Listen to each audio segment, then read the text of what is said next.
Efterlod vi noget, der Gud, nej, jeg har kigget. Ja, du... Ja. Det er back to back. Det er, lige nu så er det sådan en fællessang.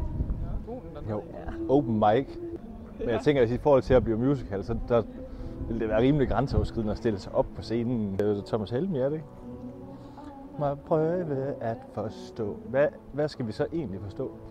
Han går ind i Herning Midtby.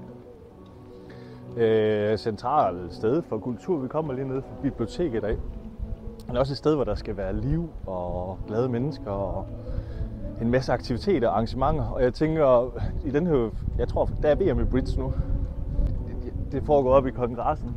Tidligere var der VM i ishockey, og sidste år var der den der VM-uge med forskellige sportsgrene. Så det er eksempler på nogle fede arrangementer, der er herinde.